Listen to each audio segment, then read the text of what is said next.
Kita mulai lagi F2F. F2F bisa face to face, Fitra to Ferry, Ferry to Fitra, whatever, terserah. Hai bro. Oke, terserah banget. Ini, jadi kita bisa menamakan F2F itu apa tuh? Terserah deh. Terserah. Jadi hostnya siapa sih, Bu? Oh sih sama-sama. Kita minum dulu deh. Kita minum dulu. Terus dulu, ngopi. Yes. Bahas apa nih, Om?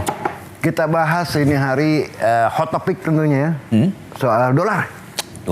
Dolar yang kemarin hampir aja 17.385 sempat ya, the highest ya. Kalau nggak salah hampir tembus 17.400. Lantas kalau nggak salah turun lagi, apakah itu karena intervensi BI? Kayaknya iya gitu kan ya. Tadi turun ke bawah 17.300 sebentar. Volatility-nya sangat hektik sekali, sangat wild sekali. Dan terakhir aku lihat 17.325 lagi. What do you think about that? Ya, kalau menurut gua sih ya, Prof. Jadi kalau lihat dari data, nah ini sebenarnya ada beberapa faktor ya. Faktor yang pertama, ini istilahnya terlalu teknis sih, tapi mudah-mudahan nanti teman-teman nanti bisa kita kasih penjelasan lebih lanjut ya. Sekarang nih di podcast ini kita ngomongin apa sih yang kemudian membuat dolar itu melemah atau dolar itu menguat dan rupiah melemah ya. Pertama, perbedaan antara US Treasury Yield, jadi obligasi pemerintah US itu punya yieldnya, punya suku bunganya. Udah 4,3% lagi tuh. 4,3%. Di sini kita yang suku bunga 10 tahun, yang bondnya itu 6,8, 6,9. Menurut perhitungan gua, ini Om Ferry ya, ini kayaknya karena yang di sana ketinggian, yang di sini kerendahan. Nah, jadi yield yang di kita itu obligasinya terlalu rendah. Sekarang pertanyaannya adalah kenapa ini rendah? Kemarin itu kan pemerintah udah pindahin salah satunya si saldo anggaran lebih 100 triliun rupiah baru kira-kira seminggu 2 minggu yang lalu ke Himbara. Nah, Himbara ini bisa beli obligasi. Nah, jadi nanti Om Ferry bisa jelasin lah. Ini Om Ferry ini ngajar finance nih kan. Jadi bisa teman-teman bisa ikut kelasnya Om Ferry lah kalau mau tahu lebih lanjut. Jadi kalau misalnya obligasi itu kalau permintaannya tinggi itu harganya naik. Tapi di sisi yang lain ada yang namanya yield. Yieldnya turun. Nah, karena kemarin si Himbara ini beli obligasi berarti kan permintaannya naik. Harganya turun. Harganya naik dong. Harganya naik. Terus habis itu yieldnya turun. Ya. Nah, karena yang di sini yieldnya turun, sementara di Amerika yieldnya naik.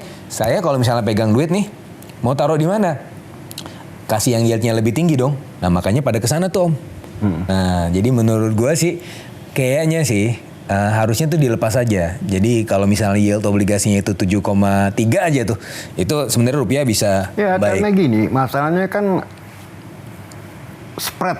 Ya, kalau 6,7 dikurangin 4,3 itu kan sekitar 2,5% ya. 2,5%. Nah ini kan orang yang pemain istilahnya currency trader ngelihat kan, waduh kalau rupiah terdepresiasi 2,5%, yes. Ya kan, gue bofat dong, mendingan gue beli treasury, ya kan ya, ya American obligasi gitu loh ya. Tapi ya Fitra bener tadi, seharusnya biarin aja gitu kan, ke atas 7%, 7,3% mungkin it helps ya a bit ya untuk mengurangi pressure on rupiah kan begitu, ya kan ya.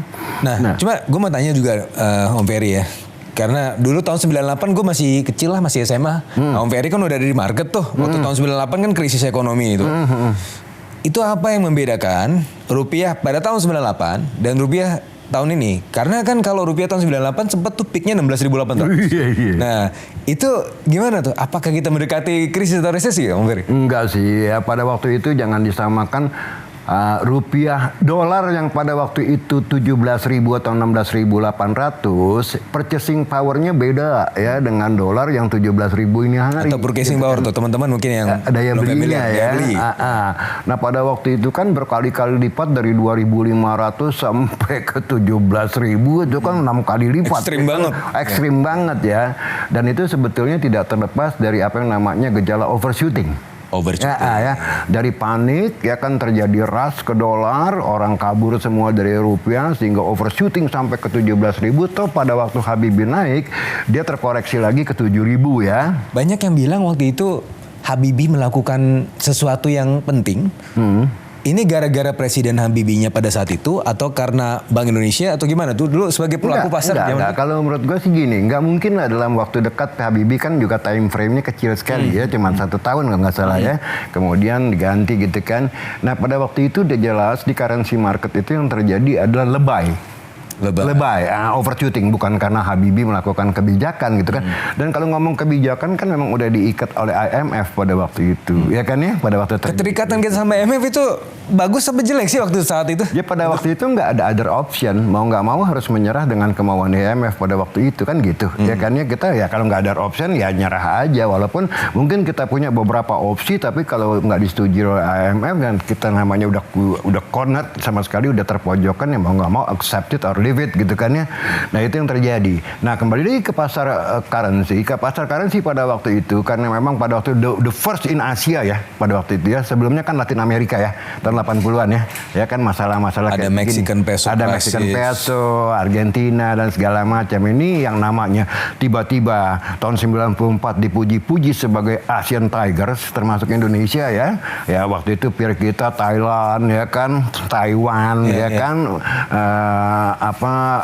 Malaysia ya kan, semuanya Asian Tiger, South Korea ya kan dianggap Asian Tigers. Tapi pada waktu itu juga sebetulnya sudah di warning ya oleh salah satu pemenang Nobel yang namanya Paul Krugman. Ya kan? Kalau nggak salah dia datang ke Singapura 96 atau 97 ya? 94 dia nulis di, kalau nggak salah nulis di salah satu di New York Times. Bukan di Foreign Affairs. Oh, Foreign Affairs yang mengatakan bahwa ini nggak akan sustainable pertumbuhan ekonomi yang tinggi karena apa? Jangan samakan dengan Barat, ya kan? Kalau Barat tuh di economy of inspiration. Artinya apa? Ekonomi mereka tuh flourishing karena pakai otak. Ya kan, mereka membuat produk-produk baru dengan teknologi, ya kan ya? Advanced technology. Tapi kalau kita karena low labor cost. Cheap labor ya, buruh yang murah. Jadi dibilang this is the economy of perspiration, ekonomi keringat ya. Ini bukan inspiration tapi perspiration. Keluar aja sekresi dari ini ya.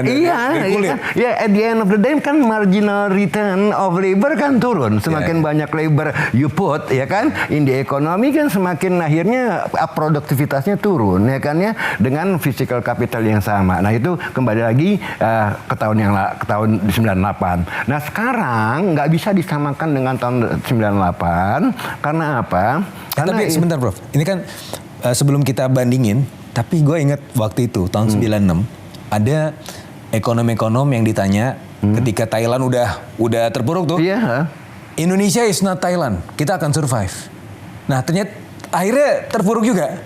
Nah, kondisi apa yang kemudian kita bisa ambil jadi pelajaran kalau misalnya kita dalam kondisi sekarang kita we are fine ya. Tetapi kita kan harus hati-hati nih, ada alarm-alarm apa yang harus kita belajar dari sejarah. Rasanya aku tuh pernah tulis di salah satu koran kita tahun 97 ya, yang warning, dan pada waktu itu kalau nggak salah tahun 97 tuh suku bunga dolar 8%, suku bunga kita rupiah tuh sampai 17%.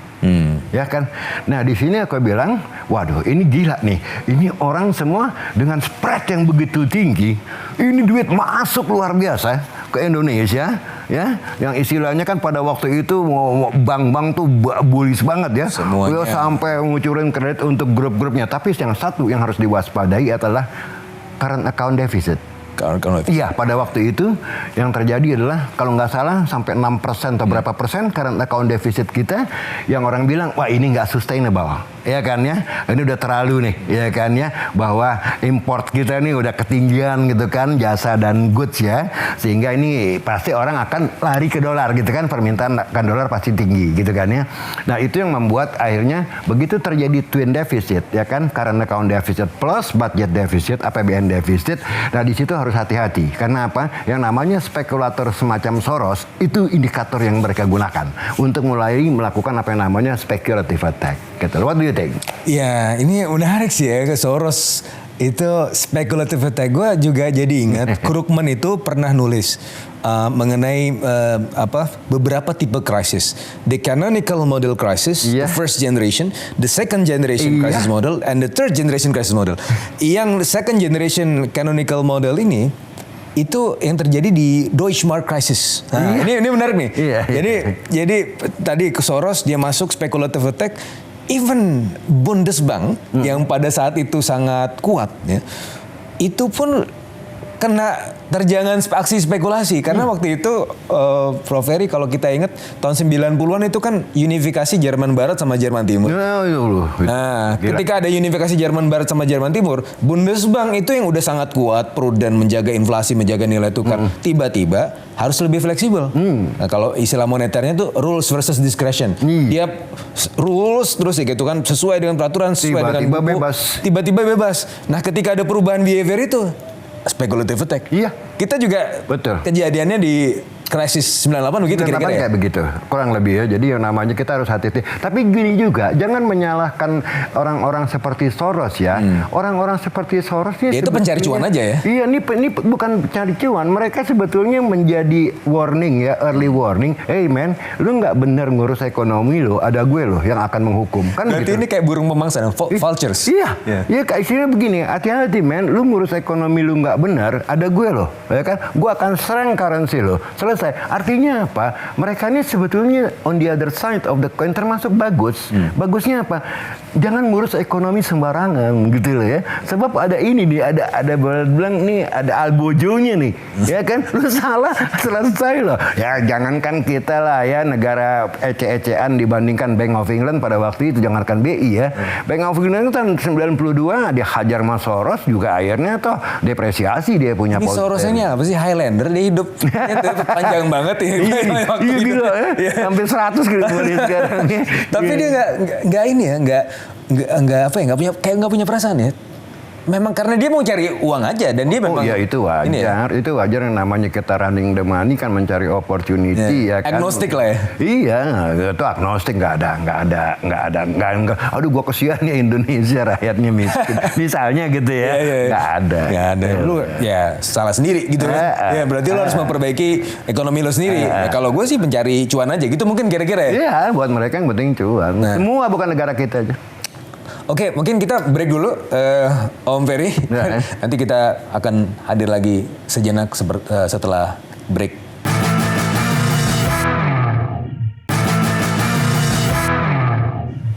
Oke, nah tadi kita bahas krisis 98. Pelajarannya, kenapa, kejadian. Nah sekarang tahun ini, bahkan pekan-pekan ini kita sudah melihat rupiah udah penuh dengan tekanan. Prof, ini kira-kira mau sampai kapan ya? Terus ini alarm atau bukan sih? Gini, kita harus ngelihat bedanya ya dengan tahun 98 dan ini hari ya kan. Tahun 98 kita itu boleh bilang disebut ya mengalami apa yang disebut systemic risk. Systemic risk untuk dalam arti peer kita ya. Thailand, South Korea, Malaysia ya, Indonesia ya. Jadi ini kita berada dalam satu klaster ya yang bentuk satu sistem ya kan. Berarti kenapa kita satu klaster? Karena kira-kira atributnya atau kondisi negaranya agak-agak mirip gitu ya? Agak mirip dan juga flow of money-nya agak mirip ya kan negara-negara. Nah kalau sekarang kita mengalami kalau menurut gue ya unique risk. Unique risk. Unique risk kita memang unik risiko kita sendiri. Karena apa? Saat currency lain menguat terhadap dolar, kita tetap melemah. Artinya kan memang kita unik nih risiko yang kita hadapi itu ya. Kenapa tuh? Nah mungkin persepsi pasar adalah bahwa ekonomi kita tidak baik-baik saja gitu loh ya. Sehingga market mengatakan istilahnya begini, bukan cuma masalah spread yang memang tadi in term of cost of money, bukan cuma masalah spread tapi masalah expectation juga ke depan ya, bahwa satu APBN kita ini kan sama sekali belum kelihatan ya. Kemarin KETSK kalau nggak salah menunda lagi pers conference ya, ditunda lagi ya untuk menjabarkan soal APBN ya. Nah ini kan menambah kecurigaan pasar, what happens ya, what is happening with you gitu kan ya, itu satu ya kan. Yang kedua juga jangan salah tebak juga ya kan, yaitu oil shock. Nah ya, ini oil shock ini sangat dahsyat loh ya, kayak impactnya ya. Apalagi sekarang kita lihat bahwa perang ini hari akibat gini, oil shock due to geopolitical tension, berbeda dengan oil shock yang biasa-biasa saja, ya kan ya. Misalnya ya karena OPEC kurangin gitu kan ya. Ini beda ini ya, yang namanya oil shock dari perang ini udah. Ini waduh. Kayaknya sih nggak bisa balik lagi ke 70-an ya. Sulit ya kan ya, karena tadi ada cycle-nya ya, orang akan inventory piling up ya for apa. Supply constraint-nya udah semakin tinggi gitu kan ya. Dan ini bisa long lasting ekspektasi pasar. Nah, yang menjadi masalah kan buat market ya kan, ini berapa lama APBN kita tahan ya seandainya pemerintah keep subsidizing BBM gitu kan ya.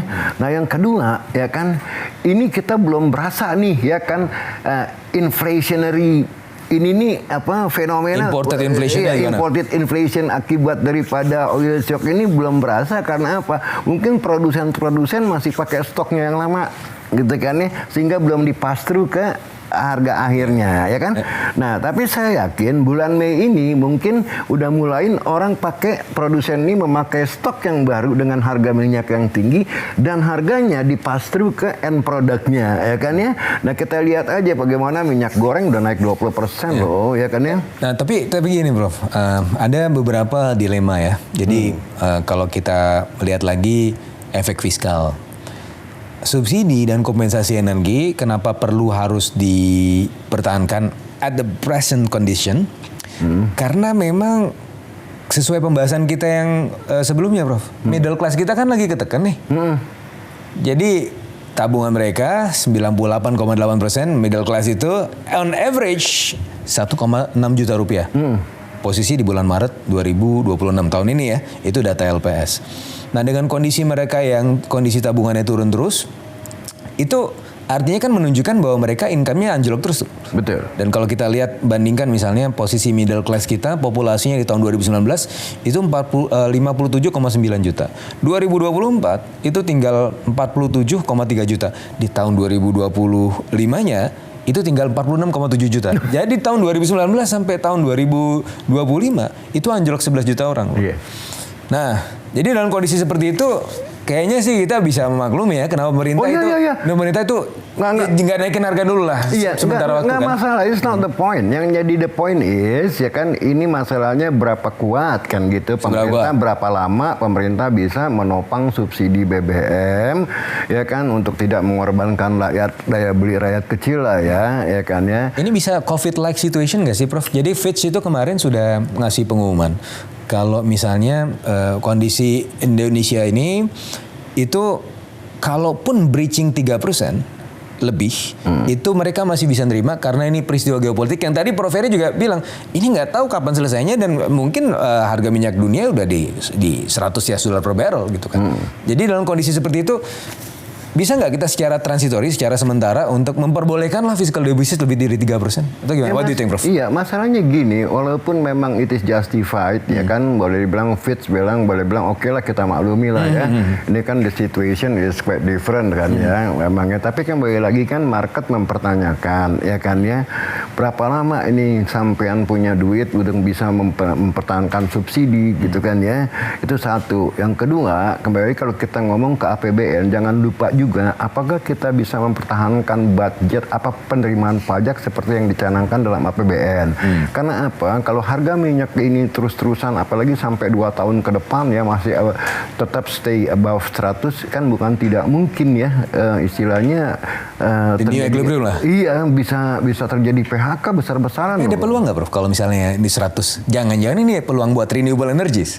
Ya, nah kalau memang sebetulnya gini, kalau renewable energy sih udah saya rasa itu udah boleh dibilang memang opsi dari dulu semua orang ngomong renewable energy ya.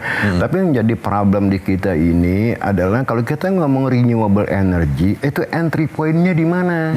Kan itu. Harganya ya kan? Itu misalnya kan harga fosil nih kalau saya dulu pernah bikin artikel tuh Prof tahun 2008. Mirip-mirip dengan kondisi sekarang ya. Jadi waktu itu harga minyak dunia udah $100 per barrel or more. Yang mana itu pada akhirnya berdasarkan simulasi yang gue bikin ya pakai econometrics lah kurang lebih. Itu bisa memunculkan peluang-peluang untuk energi-energi terbarukan karena harganya menjadi lebih kompetitif dibandingkan dengan fossil fuel. Oh iya bisa, ya kan ini kan kembali lagi masalah tadi ya, masalah cost ya. Kalau memang nggak ada cost difference antara pakai fossil fuel dengan renewable ya orang semakin terangsang ya untuk melakukan apa yang namanya memproduksi renewable energy gitu kan ya. Nah tapi kan sekali lagi sekarang kalau memang mau ke sana kan nggak ini hari kita rencanakan besok jadi ya kan ya. Nggak kayak Thanos tiba-tiba menghentikan jari hilang. Iya gitu, kalau itu memang well plan ya kan dari awal tanpa ada krisis energi kayak Cina ya kan, memang well plan gitu loh ya, mereka mau pakai renewable energy. Kalau kita kan ini istilahnya kalau kita cepat wah udah kebakaran baru lu mulain kan gitu ya kan ya, nanti akibatnya amburadul gitu loh ya, dan ini tidak gampang tapi memang kita harus ke sana gitu loh. Nah sekarang in the short run kembali lagi yang harus kita pikirkan ini bagaimana dengan cadangan minyak kita, berapa lama ya kan, apakah kita akan mendapat suplai baru dengan easy gitu kan ya. Kemarin baru dapat 150 juta barrel tuh dari Rusia, setara dengan 25% kebutuhan kita setahun ya. Itu menurut lo gimana Prof? Itu oke nggak? Kita kemarin pas dapat dari Rusia. Iya, kalau supply-nya gini, kalau supply-nya boleh dibilang ada ya, guaranteed kan, sekarang tinggal masalah harganya masuk apa enggak ya. Katanya harga diskon 20% dari market price. Oke ya. Oke lah ya. Oke lah, itu oke banget 20% dari market price ya. Nah, tapi sekarang setahu gue gini bos, kalau dari Rusia tuh gue nggak tahu lewat jalur mana ya. Ya kan kalau nggak salah sih jalurnya aja lewat Hormuz ya. Nah, ini asuransinya harus kita pikirkan juga kan. Asuransi itu menarik ya. Iya kan, masuk dalam kos kita ya kan. Tahu gue sih kalau dari Rusia tetap aja harus lewat Hormuz gitu. Nggak bisa tuh lewat. Nggak bisa lewat Cengkareng. Halim bisa kali. Nah itu menarik ya. Oke, Rusia kita harus mikirin juga tuh asuransi, karena kan kalau di industri di sektor keuangan sekarang itu sangat kelihatan banget tuh.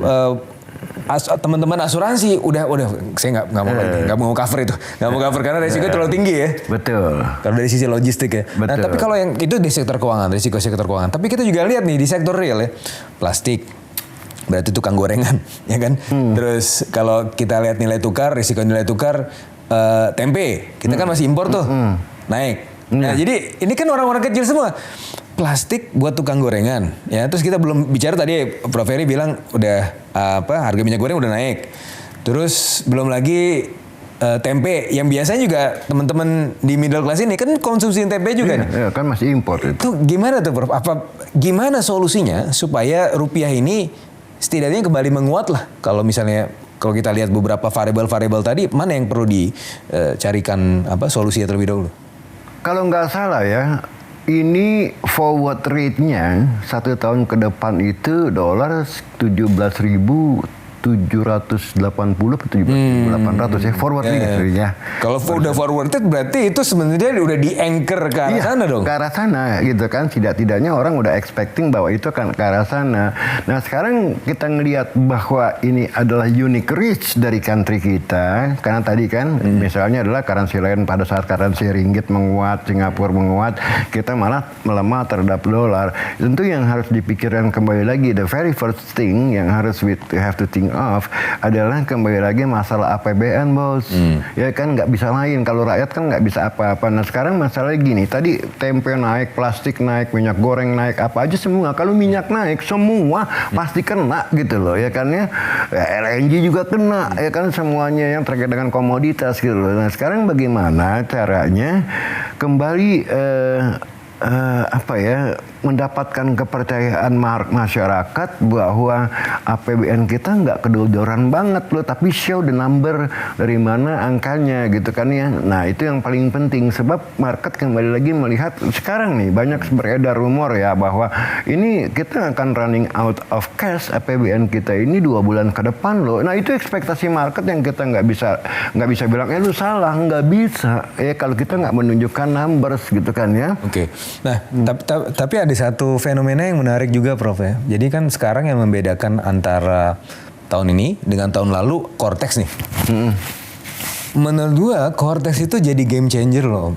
Setidaknya dari sisi revenue. Meskipun ya ini belum selesai nih story-nya. Untuk meningkatkan tax ratio, untuk meningkatkan revenue, kita butuh reform ya. Tapi kalau setidaknya berdasarkan pengalaman gua Prof, Cortex ini kan banyak hal yang sebelumnya nggak ketangkep jadi ketangkep. Misalnya bukti potong nih. gue nih sebagai konsultan ngomong di mana-mana, itu bukti potongnya tuh kececeran di mana-mana tuh. Nah, jadi dengan Cortex ini ada pre-populated. Jadi kemarin Prof, gue baru kan udah ini ya lapor SPT, terus ada kurang bayar. Biasanya kurangan bayar gue paling cuma 2 digit. Sekarang itu kurang bayar gue itu bisa beli mobil BYD. Nah itu kan terus bukan gue aja, gue tanya lagi teman-teman yang lain-lain. Ada dokter tiba-tiba kurang bayarnya udah seharga Pajero. Lah, ini kan banyak banget yang kayak gini. Itu kira-kira menjadi game changer nggak sih, Prof? Setidak-tidaknya buat yang tahun inilah untuk potensi revenue kita. Kita gini, bedakan antara mikro dan makro. Basically secara makro kan itu cuman pindah kantong ya, from your pocket to the government packet. Iya, to the government packet. Nanti kan? Ngambil uang dalam sistem. Iya, gitu kan ya. Ya kalau secara makro sih sekarang kan kembali masalahnya ya kan. Your spending is more productive apa enggak than the government spending. Kalau makro kan gitu. Ini Keynesian banget tuh. Nah iya, jelas lah. Ya kan karena kan zero sum sebetulnya. Ya kan ini kan zero sum kembali. Saya malah melihatnya. Sorry, this is from my point of view ya kan. Untuk kasus Indonesia seharusnya kembali lagi. Menurut saya pajak itu harus ditekan pendapatan negara untuk memberikan space kepada household, memberikan space kepada firms, companies melakukan spending. Kalau dari household bagaimana mereka mengatur konsumsinya sendiri, ya kan? Kalau kita ngomong corporate tax supaya company punya space untuk melakukan misalnya capital expansion atau memelihara buruhnya atau menata ulang governance daripada company-nya. Jadi di sini tergantung tax yang basically adalah zero sum game di dalam makroekonomi, siapa yang spending dan siapa yang lebih produktif di dalam spendingnya. Nah, masalah yang dihadapi oleh dunia ketiga, saya gunakan dunia ketiga itu kayak zaman dulu banget ya. Third world countries ya third dulu. world countries ya, nggak akan emerging economies adalah kembali lagi. Ketahuan umurnya, Prof. Apakah government memang able untuk melakukan spending yang meningkatkan produktivitas, misalnya ya bangun infrastruktur yang oke, ya kan, bangun suprastruktur yang oke. Infrastruktur berarti institusi ya? Institusi ya kan ya. Nah itu bisa justify bahwa the higher the government get the tax ya kan from the household or the firms to on behalf of the all people ya. Of the others. We are spending the money for you. Iya, itu baru justified kan. Tapi kalau maaf aja kalau kayak begini sih ya dengan spendingnya ada, again ya kan, this is not kritik ya kan, kita bisa debat soal itu.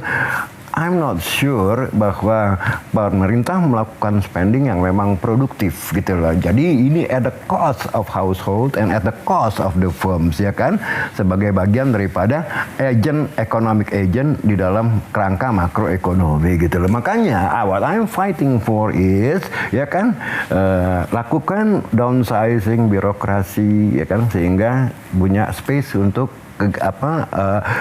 sosial kebutuhan sosial ya, dari hasil pajak ya, belanja sosial lah gitu kan ya, mungkin bangun desa dan segala macam. Itu yang pertama ya kan. Yang kedua, kembali lagi kalau memang investasi bisa kembali lagi fisik ya kan, bisa lagi dalam bentuk pendidikan ya kan, bisa dalam research and development ya kan, membangun sistem yang lebih baik, kita kan perlu uang gitu kan ya. Nah ini my point of view gitu loh ya. Jadi kalau selama itu tidak dilakukan, saya rasa ekonomi akan lebih baik kalau tax ratio-nya turun. Oke, ini menarik sekali ya. Tax ratio-nya turun justru lebih baik. Nah ini poin yang bisa kita diskusikan lebih lanjut. Tapi kita break sejenak untuk nanti kita lanjut lagi diskusinya.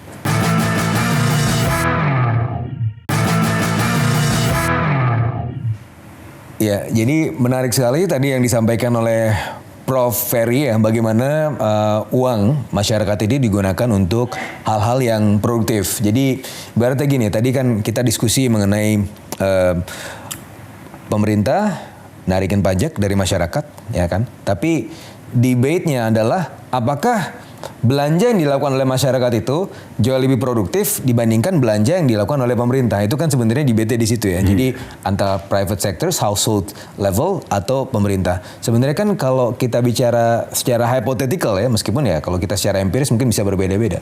Secara hypothetical ketika pemerintah collecting the money itu kan bisa menciptakan semacam efek skala ekonomis ya. Harusnya kan begitu ya. Sehingga itu kalau misalnya institusinya bekerja dengan baik. Ketika sudah collecting money, udah pool of fund segala macam, sehingga bisa di-spend untuk hal-hal yang jauh lebih produktif dengan efek skala ekonomis yang lebih tinggi, berarti lebih efisien gitu kan. Dan efek leverage-nya ke ekonomi itu menjadi lebih tinggi. Nah ini ekonom kan biasanya melihat seperti itu, apalagi nih gue lagi pakai hoodie dari Cambridge nih, asalnya Keynes ya. Gue pernah waktu ke Cambridge itu duduk di kamar Keynes tuh, duduk aja ngalap berkah gitu kan. Ini Keynes dulu mikirin apa gitu kan, gue lihat catatan-catatannya luar biasa gitu kan. Dan memang Keynes itu jenius sekali bro. Dulu datanya itu belum kayak kita kan, kita sekarang ngelihat internet bisa ngelihat download data segala macam. Dulu Keynes itu ngelihat apa yang disebut sebagai Keynesian conjectures. Keynesian conjectures itu adalah dia mengamati peristiwa ekonomi secara sempit gitu kan, karena data-datanya nggak ada, tapi dia lihat fenomena yang terjadi, perilaku masyarakat seperti apa. Oh, kemudian dia bikin equation, ya kan, yang kita tahu tuh consumption, investment, government expenditure, net export itu kan persamaan dari Keynesian. Sampai akhirnya Simon Kuznets di beberapa tahun setelahnya mencoba untuk memplot data itu, membuktikan teori Keynesian, dan saking sulitnya untuk memplot data pada saat itu, dia dapat Nobel kan, Simon Kuznets. saking susahnya. Tapi sekarang data kan gampang gitu. Nah kembali lagi nih kita bicara mengenai how we can spend the money ya. Pertama pemerintah dengan baik. Yang kedua adalah sekarang balik lagi ke topik kita nih, rupiah nih kan udah under pressure terus ya. Jadi tadi katanya Prof. Ferry salah satunya berdasarkan dari sentimen negatif ya. Kalau misalnya tadi dari hitungan gue, selain tadi disparitas antara US Treasury Yield sama SBN kita, itu juga ada beberapa variabel lain. Variabel-variabel lainnya itu adalah, ya betul tadi Prof. Ferry bilang, sentimen dari rating. Itu kurang lebih peringkat 2 atau peringkat 3 dalam konteks. Jadi kan kalau kita, ekonom itu kan agak-agak mirip dokter ya. Kalau kita mau analisa tuh, kalau dokter itu dulu kalau misalnya ada pasien nih, ya kan, dia melakukan otopsi, ya. Ini meninggalnya karena apa? Akhirnya dibedah-bedah, ya, dicacah-cacah, didekomposisi gitu kan. Nah, ekonom juga bisa melakukan itu. Yang kami lakukan biasanya variance decomposition. Ini ekonomi sekarang begini, kita bedah-bedah, kita cacah-cacah. Ini apa sih yang menyebabkan rupiah sekarang ini melemah seperti ini? Tadi kita udah bahas. Salah satunya adalah disparitas. Yang kedua, risk sentiment. Tapi sebenarnya juga ada efek-efek lain nih Prof. Sebenarnya ada seasonalities. Di bulan Mei dan mendekati bulan Mei, April ke Mei, itu ada dividend repatriation. Biasanya orang bilang sell on May and go away, ya. Come back in September in Saint Ledger's Day. Nah, kenapa baliknya di September? Karena bulan Mei itu kan musim panas, orang mau liburan. Kembali lagi di bulan September karena itu waktunya di Saint Ledger's Day itu adalah ini konteksnya itu pacuan kuda. Jadi orang spending money lagi di situ. Nah, ini ada efek seasonality dan juga ada haji, Prof. Ternyata karena ini musim haji, jadi permintaan dolar juga meningkat tuh. Ya bisa. Bisa kan? Jadi ada efek seasonalities. Tapi kalau kita kita kurangi efek seasonalitiesnya, itu kan memang sudah terjadi anyway. Tapi efek apa yang bisa kita kontrol lagi ya selain tadi ya sentimen. Berarti kalau kita bicara sentimen, kita bicara mengenai komunikasi dong. Bagaimana pemerintah mengkomunikasi kebijakan-kebijakannya, bagaimana pemerintah juga bisa mengkomunikasikan bahwa uang yang digunakannya adalah benar-benar untuk meleverage ekonomi. What do you think, Prof? Ya, kalau kita lihat kan pemerintah dalam kasus ini tidak menjawab pertanyaan pasar dan tidak menjawab pertanyaan rating agencies, gitu kan ya. Rating agencies itu mempertanyakan banyak loh, termasuk juga masalah Danantara. Ya kan ada David ya kan itu kan menjadi risk factor dalam ekonomi kita dianggap oleh mereka gitu kan ya, tapi kan tidak pernah ada jawaban dari pemerintah. Yang kedua adalah kembali lagi ini bagaimana dengan APBN kita gitu kan ya. Cuman dikatakan oleh Purbaya nggak usah worry lah, kita kuat, ekonomi kita kuat. Itu Bank Dunia harus minta maaf, itu 4,7% apaan gitu kan ya.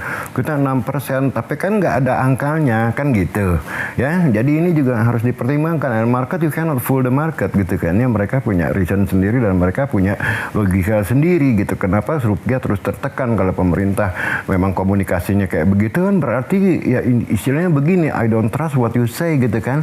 Jadi di sini memang harus ada satu boleh bilang juru bicara ya kan. Ini saya lihat di banyak sekali juru bicara ya di pemerintah, setiap orang bicara gitu kan. Seharusnya kan kayak ada semacam apa sih juru bicara presiden yang memang dimana semua jurnalis mau nanya apa-apa ke satu orang itu gitu loh, sehingga pernyataannya tidak simpang siur gitu kan ya. Nah, pernyataan yang simpang siur bisa datang dari satu orang. Misalnya kayak Purbaya bilang kemarin, wah ekonomi kita kuat, tapi sehari kemudian kita in survival mode. Gitu nih, yang mana yang benar sih gitu kan ya. Nah kayak gini kan komunikasi yang jelek ya. Ini yang menghantam, benar, you are right bahwa komunikasi matters. Tapi kalau komunikasi kayak begini, ya market kan jadi bingung gitu loh ya. Nah, tapi selebihnya dari itu, karena ini unique risk, unik dalam arti bahwa rupiah sendiri yang tertekan dibandingkan mata uang lain. Bahkan kalau rupiah di cross ke currency lain, Sing dollar atau Malaysian ringgit, itu kan luar biasa ya jatuhnya ya. Rupiah kita artinya apa? Saat currency lain menguat, currency kita melemah terhadap dolar. Nah sekarang pertanyaannya kembali lagi, dengan adanya satu yang paling vital dalam ekonomi kita adalah oil shock ini. Oil shock ini pasti kan boleh dibilang ini bisa menimbulkan apa? Double digit inflation loh.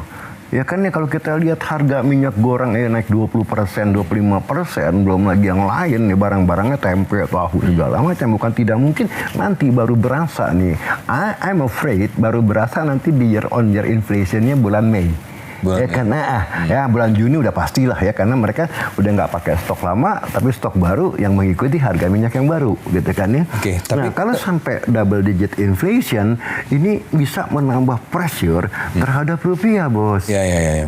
Betul, itu karena ya rupiahnya jadi melemah juga kan, karena efek inflasi. Iya. Nah, tapi kan Prof gini ya, this is not our first rodeo ya. Jadi kalau kita lihat bandingkan misalnya tahun 2022 ya, itu kan juga sempat tuh dengan adanya perang Rusia dan Ukraina, nilai tukar, bukan nilai tukar oil price-nya itu sampai 120 US dollar per barrel, itu bertahan beberapa bulan.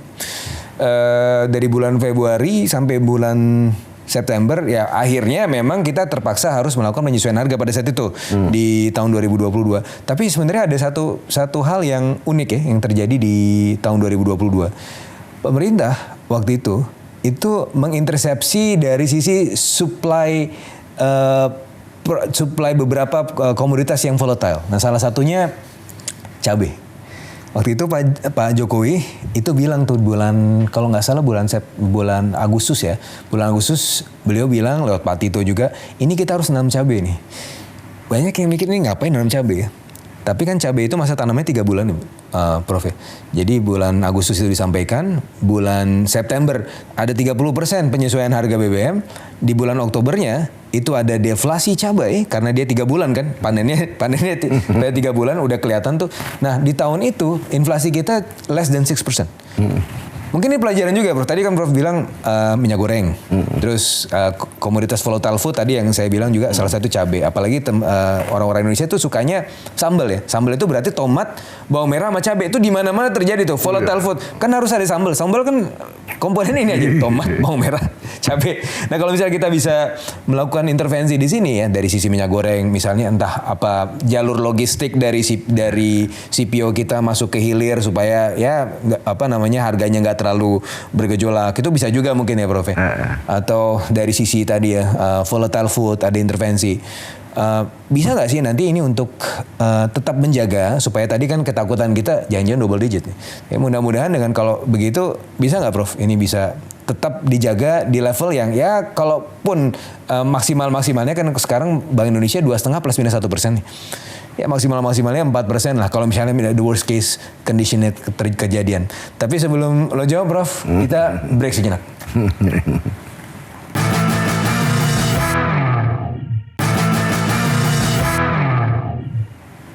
Oke, kita balik lagi. Prof Eri, tadi ada pertanyaan gue, mungkin bisa lo jawab, Prof. Ini ya, I think setiap masalah itu harus kita lihat rezimnya ya. Di 2002 mungkin rezimnya berbeda, ya kan, kekuatan ekonomi kita fundamentalnya juga mungkin berbeda ya. 2022 ya. Penjaga gawangnya juga berbeda. Waktu itu Sri Mulyani ya, kalau ngomong penjaga gawang keuangan ya. Nah sekarang bukan kita aja yang kena across the board loh, the whole world gitu kan ya. Dan merasakan bagaimana pahitnya oil shock ini, dan bukan cuma itu, bukan cuma masalah pahitnya, tapi uncertainty yang diciptakan ini akibat geopolitik ya. Harga minyak shock itu kayak seperti dulu tahun 73 ya. Panjang itu kan inflationnya itu kan ya. Ya kan sampai tahun 80. Itu juga perang Iran. Iya. Dan Iran Irak ya waktu itu atau Iran? Enggak. 73 tuh Yom Kippur. Oh, Yom Kippur betul. Ya kan ya. Harga minyak naik dari $3 sampai $4 ke $12 pada waktu itu, dan itu panjang sekali tuh. Zamannya Richard Nixon ya kalau nggak salah. Zamannya Nixon pada waktu itu, yang Bretton Woods juga kalau nggak salah bubar pada waktu itu ya. Tapi kita bisa ambil itu sebagai sampel. Ini inflationary pressure-nya ini sangat panjang sekali ya. Saya rasa ya bisa aja sih menolong orang nanam cabai segala macam, tapi kan most komponen yang kita harus beli itu ya kan, menurut saya ya bukan cuma tempe tahu aja ya, tapi juga jagung ya kan. Mungkin beras kita masih imported ya, pupuk kan, juga ya, pupuk apalagi ya, dan ini nggak bisa kita substitute dengan ya kita daripada kita pakai pupuk mendingan pakai popok, kan nggak mungkin ya kan ya. Nah ini kita harus perhitungkan. Tapi kita begini aja lah, sebagai pengambil kebijakan, pembuat kebijakan, kita harus datang dengan worst case scenario. Itu lebih bagus ketimbang kita bermimpi-mimpi. Siap-siap buruk ya. Siap ya dengan skenario terburuk. Dan dengan demikian kita tahu kira-kira apa sih yang ready at hand di kita, yang bisa kita lakukan gitu kan ya. Nah kembali lagi, kalau saya sih kembali lagi nih, maaf ya, kita harus kembali lagi mengurangi bahkan memotong pengeluaran yang tidak perlu gitu loh ya. Ini advice saya ya. Efisiensi lah ya kan. Ya pemerintah tahu sendirilah apa sih yang sebetulnya nggak perlu dan apa yang perlu. Saya nggak usah ulang lagi di sini. Kemarin Pak Juda Agung udah mengumumkan MBG yang sebelumnya 6 hari, terus dipotong lagi menjadi 5 hari, terus jadi 4 hari. Nah itu menurut lo udah cukup belum? Ya gini, ya kan kalau menurut gue sih nggak cukup ya, karena ini luar biasa loh. Ini jangan anggap enteng sama sekali ya. Jadi kalau menurut gue sih bagusnya ya dimoratoriumkan dulu ya kan, sampai kondisi yang lebih bagus. Satu, yang kedua nanti dirasionalisasi ya kan. Kira-kira siapa aja sih yang membutuhkan MBG, nggak 83 juta manusia loh menurut saya. Sebab gini, hitung-hitungannya kan kembali lagi marginal cost and marginal revenue ya kan. Kalau saya udah kecukupan gizi ditambah gizi lagi, I think marginal yield-nya dari segi yang saya dapatkan itu 0. Atau bahkan ada diminishing return. Ya diminishing return malahan gitu kan, bisa aja malah jadi bengek gitu kan. Nah ini harus ada hitung-hitungannya lah kita sebagai ekonom gitu kan ya. Itu satu ya. Yang bisa kita kembali lagi ya bisa lakukan, yang ready at hand adalah memotong anggaran pengeluaran yang sama sekali tidak terlalu urgent gitu loh ya. Dan juga nggak mati semua orang kalau itu dipotong gitu kan ya. Orang masih bisa hidup gitu kan ya. Tapi ini kalau ini nggak dipotong, kembali kita mengalami apa yang namanya budget constraint. Itu berdua caranya ya kan, supaya memperbesar budget constraint kita, artinya mengurangi budget constraint kita bisa dengan utang ya kan, menambah uang baru ya kan dengan cara utang. Tapi ini bahaya gitu kan ya. Seigniorage ya kan. Bukan cuma seigniorage saja, ini kalau BI cetak duit misalnya ya kan, ini bisa terjadi inflasi juga gitu kan ya. Seperti yang terjadi zaman Hitler dulu ya, hyperinflation. Kan itu hyperinflation gila kan ya. Untuk beli satu bungkus rokok harus bawa satu keranjang semar, satu gerobak gitu. Satu gerobak gitu kan untuk beli roti sepotong begini. Nah itu jangan terjadi. Yang kedua, tentu ini juga nggak elegan saat ekonomi lagi ancur-ancuran mau naikkan pajak. Itu kan gak lucu gitu kan ya. Tambah ancur lah ya ekonomi kita. Jadi opsi yang terbaik adalah kembali lagi potong atau moratorium kan spending yang dirasa tidak perlu. Sebab kembali lagi kita mengalami budget constraint. Tapi untuk yang subsidi dan kompensasi energi, menurut lo masih itu penting bisa. lah ya? Kalau untuk subsidi Urgent lah ya? energi itu ya boleh dibilang sampai saat ini semua orang bisa merasakan ya, gitu kan ya. Artinya orang masih bilang, oke lah harga pertalite misalnya nggak naik gitu kan ya.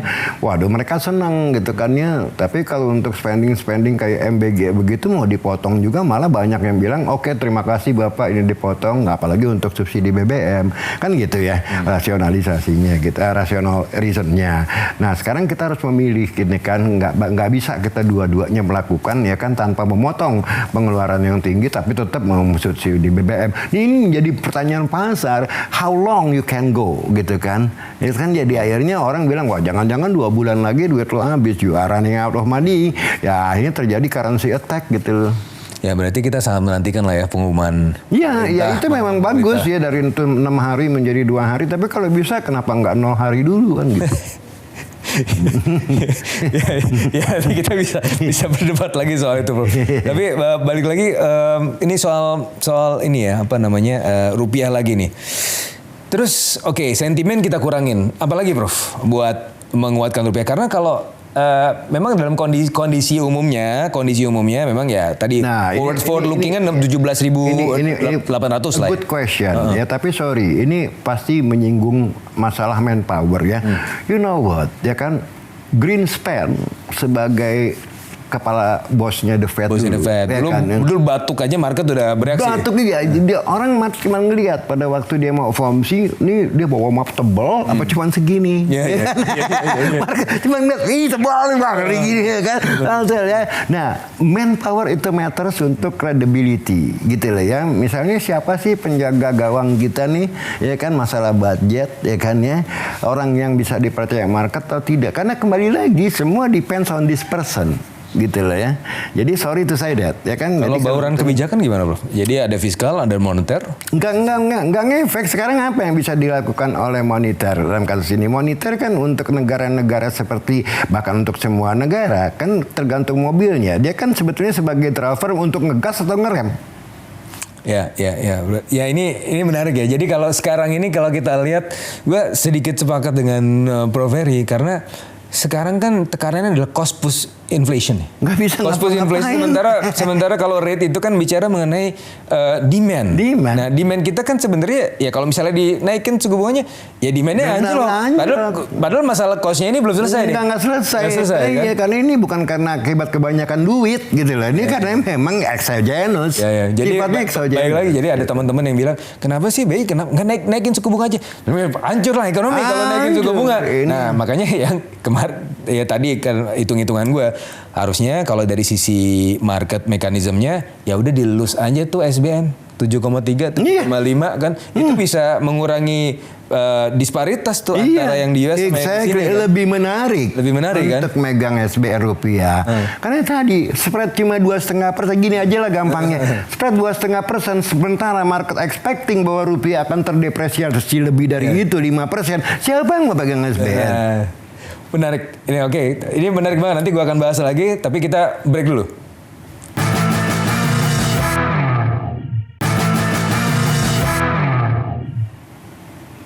Oke, kita mulai lagi nih. Menarik tadi yang disampaikan Prof Heri itu sangat fundamental banget. Itu Economics 101 bahkan ya. Gue ngajarin di kampus gue FEUI itu di mahasiswa makro ya. Berarti Economics 101 artinya apa? Ya ini mahasiswa tingkat 1 ya. Jadi kita megang 2 aset nih, satu aset domestik, satu aset asing. Ini misalnya saya investor dari Amerika, domestik berarti kan, terus megang aset punya Indonesia. Berarti yang saya perhatikan kalau di Indonesia itu tidak hanya suku bunganya, tetapi juga ekspektasi apakah aset saya ini akan terdegradasi value-nya kalau misalnya ada potensi depresiasi rupiah, gitu kan. Jadi kalau misalnya ada potensi depresiasi rupiah, harusnya yieldnya itu dibuat lebih menarik gitu untuk mengkompensasi itu. Betul nggak Prof? Betul, mau nggak mau di situ akibatnya apa?